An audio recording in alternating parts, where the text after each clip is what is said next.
Hey, Scott Horton here to tell you about this great new book by Michael Swanson, The War State. In The War State, Swanson examines how Presidents Truman, Eisenhower, and Kennedy both expanded and fought to limit the rise of the new national security state after World War II. If this nation is ever to live up to its creed of liberty and prosperity for everyone, we are going to have to abolish the empire. Know your enemy. Get The War State by Michael Swanson. It's available at your local bookstore or at Amazon.com in Kindle or in paperback. Just click the book in the right margin at scotthorton.org or thewarstate.com. All right, you guys, welcome back to the show. Headphones back on. Hey, I'm Scott Horton. It's my show, The Scott Horton Show. I got Jason Ditz on the line. Hey, Jason. Hi, Scott. How are you doing, dude? I'm doing good. How are you? I'm doing real good, and especially now I got you on the line. Very happy to have you here. I've been meaning to have you on all week long. Everybody, by the way, just finished, only a few moments ago, wrapping up that interview with Cade Crockford on the Boston bombing. Had to go overtime into the break there. So the full archive will be there with the rest of them at scotthorton.org/interviews. You won't want to miss the end of that one. All right, so Jason, man, I have so many things to ask you about, but I'm going to have to narrow it down because there's only so much time in a show. First of all, we got to talk about Israel, and I guess we'll start at the top with the politics. Can you please tell me about the end of the Netanyahu coalition and the beginning of what's next? Well, sure. It's something that's been coming for a while, as anyone who's followed Israeli politics knows. Israel's had this sort of center-right, far-right coalition government since January of last year, and it's had members that have been at each other's throats pretty much from the beginning, so it was only a matter of time before something split them up. What ultimately did it was this Jewish nation-state bill, which the original version pushed the idea of putting in the basic laws, which is sort of the Israeli equivalent of the Constitution, that Israel is a Jewish nation-state. That version also included a guarantee of equal rights for minorities in sort of a vague way. Former Justice Minister Tzipi Livni, who's one of the moderates, blocked the bill, saying that Israel's always defined itself as a Jewish and democratic state and always tried to balance between the two, which sometimes hasn't been so easy and sometimes hasn't been so successful, but defining it strictly as a Jewish state really undermines its claims to being a democracy, and indeed its more ridiculous claims of being the only democracy in the Middle East. So she blocked it. Netanyahu reintroduced the bill, taking out the even the pretense of equal rights for minorities, announced he was going to push it through the cabinet, fired Livni, fired Yair Lapid, who was another moderate cabinet member who opposed the bill, and it's essentially collapsed the government. Now Israel has disbanded its parliament, dissolved its parliament for the term. Elections weren't supposed to be until 2017. Now they're going to be on March 17th. So it's finally the straw that broke the camel's back here. Yeah. Wow. So, boy, it's a good thing I have you for a cheat sheet. I hadn't even gotten around to reading this. So I knew that the coalition had fallen apart, and I knew they were trying to pass this Jewish nationality law, but I didn't realize that it was the language of the law was what broke up the coalition. And I just want to make sure I understand you right. You're saying that Livni and another guy both opposed the law from the left, but the rest of the cabinet opposed the law from the right, or they were okay with it. The people to the right of Netanyahu, like Lieberman and Bennett, they were okay with it, even though it had some lip service as to the civil liberties protections of the minority. Right. They were okay with the version that had the lip service to civil liberties. That got taken out at any rate when Netanyahu reintroduced the bill, so they were even more okay with it then. But then at that point, Livni said, "I'm out," and that was the end of that? Right. Livni and Lapid. And Lapid's party, he was the finance minister. His party was actually one of the top three in the coalition. So, which is his party, by the way? Yesh Atid. Oh, okay. I don't know that one. They were just formed for the 2013 election. They were originally formed to be sort of a new version of the sort of centrist free market party that used to exist in Israel, which was run by his father. But after the election, it sort of became less and less clear what the party actually stood for, because they ended up joining the coalition alongside Bennett, supposedly because Bennett was going to weaken the ultra-Orthodox hold on the rabbinate. Mm.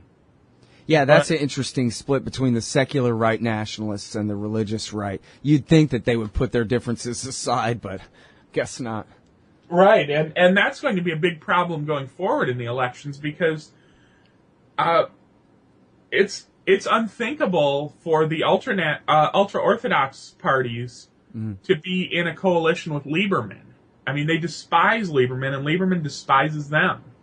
Well, thank God for that, because otherwise it'd just be a slam dunk at this point that without Livni and Lapid and their parties, that what's left of Kadima, I guess, and this other new party, that the coalition just be moving to the right. But you're saying, no, they got enough problems on the right that may not be the case. Right, and the early polling shows that it might still go that way, but there's so much anger between these different far-right parties, particularly the secular versus religious right parties, that it's going to be really tough to put together any sort of coalition that everyone agrees to. Mm-hmm.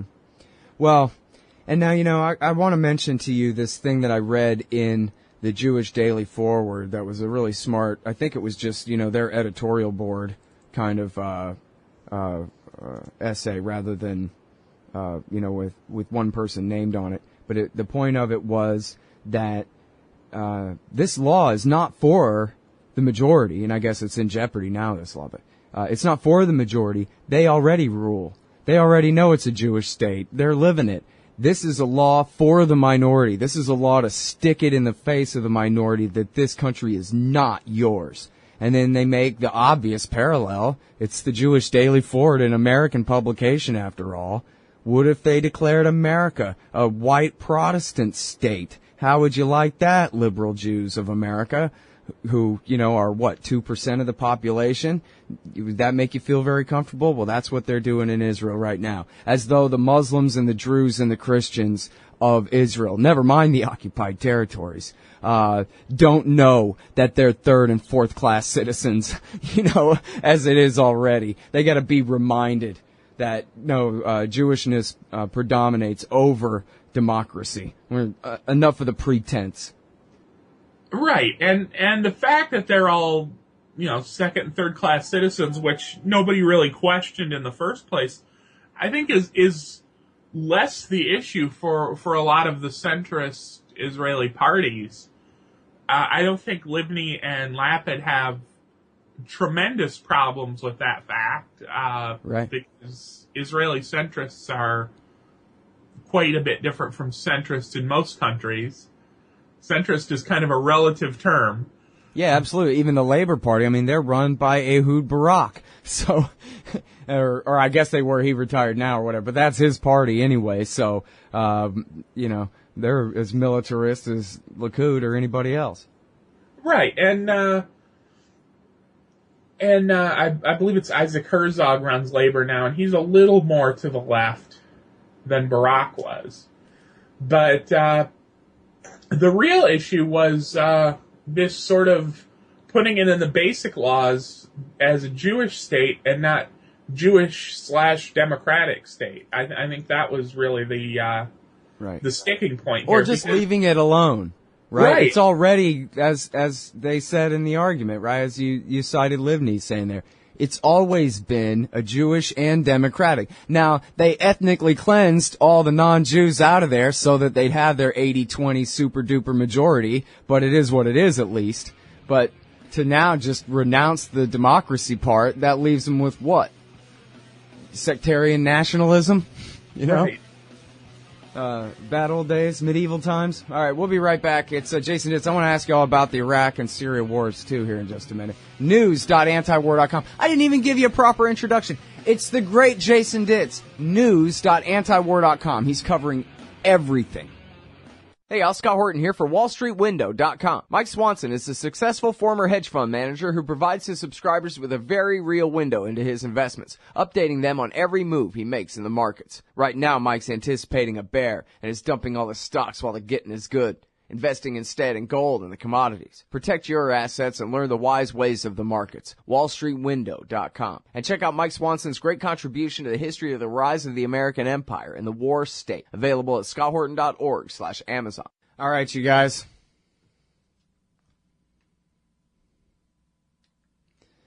I'm Scott Horton. This is my show, Scott Horton Show.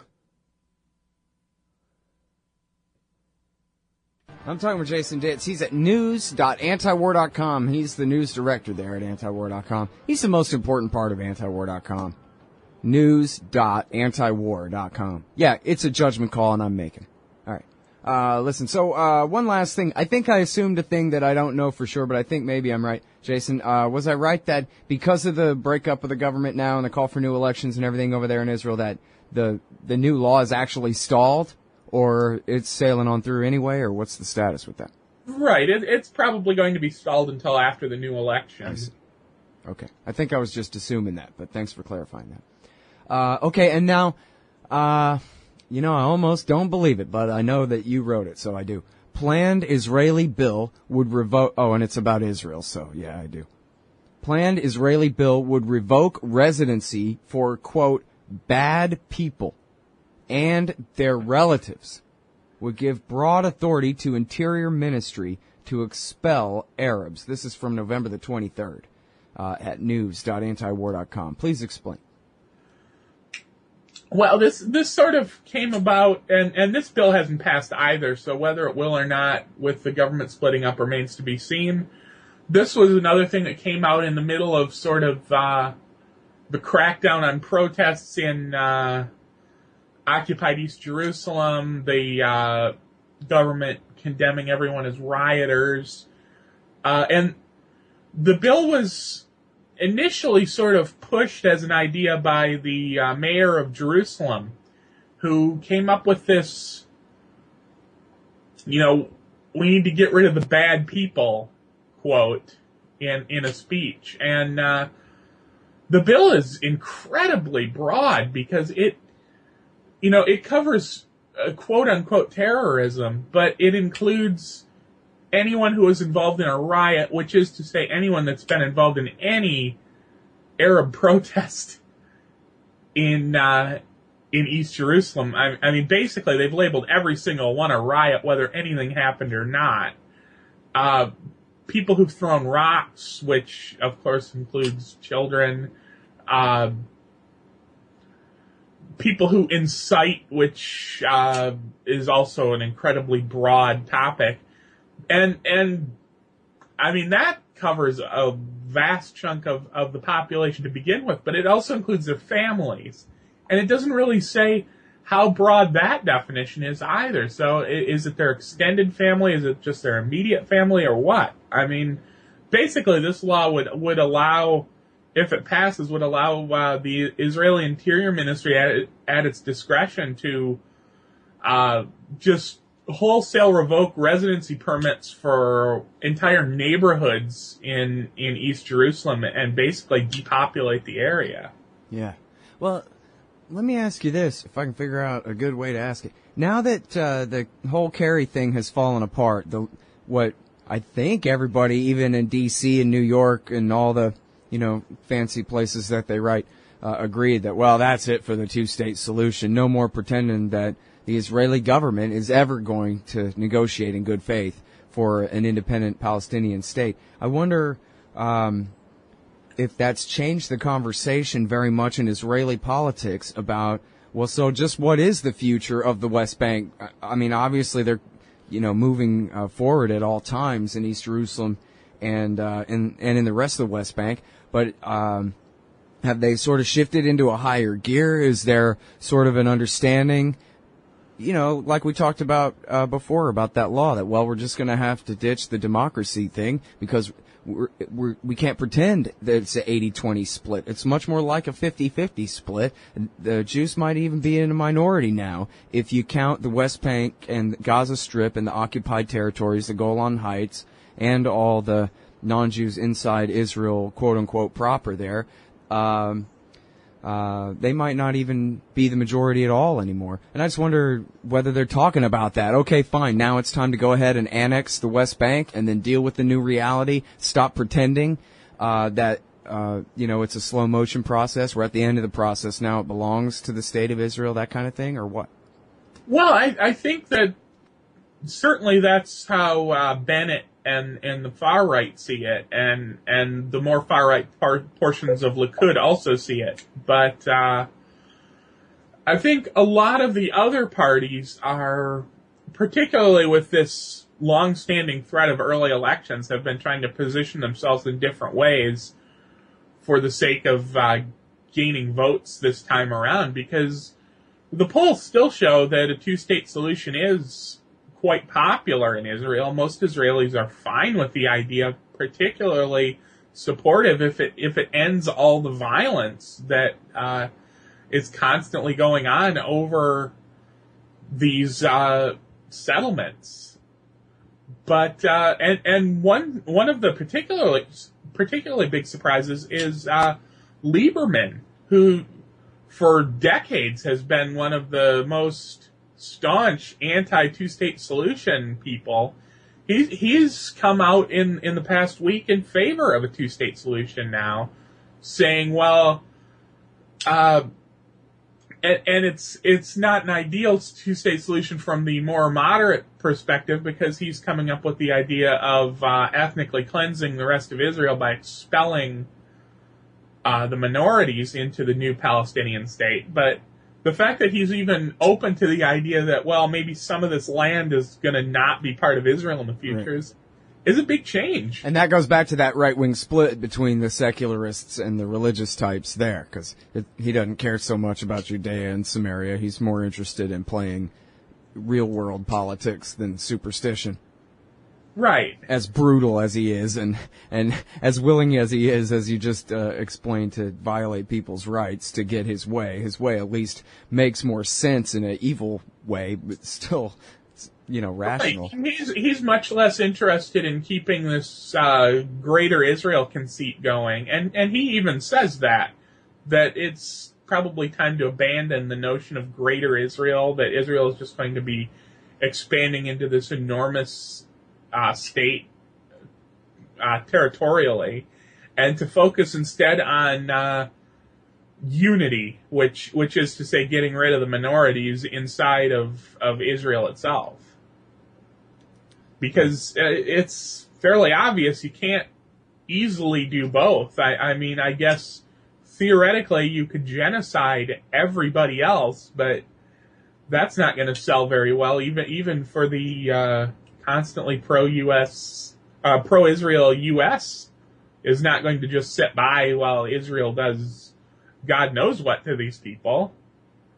There's already tension about the settlements. So I think asked to choose between expelling the minorities and continuing to expand Israel's borders, he chose the former. Yeah. All right. Well, I'm sorry we're out of time. I wanted to ask you all about the war too, but Israel's wars are ours, so. Yeah. That's the great Jason Ditz, everybody. Thanks very much for your time again. Sure. Thanks for having me. All right, y'all. News.antiwar.com. Read everything he writes. He writes all day, every day about everything.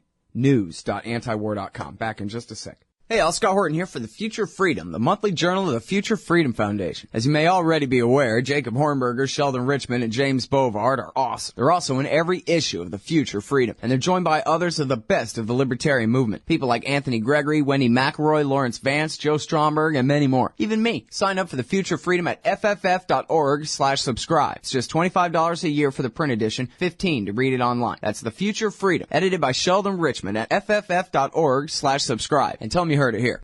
So you're a libertarian, and you don't believe the propaganda about government awesomeness you were subjected to in 4th grade. You want real history and economics.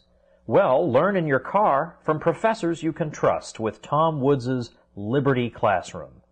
And if you join through the Liberty Classroom link at scotthorton.org, we'll make a donation to support The Scott Horton Show. Liberty Classroom, the history and economics they didn't teach you. Hey, Al Scott here. If you've got a band, a business, a cause, or campaign, and you need stickers to help promote, check out thebumpersticker.com at thebumpersticker.com. They digitally print with solvent ink, so you get the photo quality results of digital with the strength and durability of old-style screen printing. I'm sure glad I sold thebumpersticker.com to Rick back when. He's made a hell of a great company out of it, and there are thousands of satisfied customers who agree with me, too. Let thebumpersticker.com help you get the word out. That's thebumpersticker.com at thebumpersticker.com.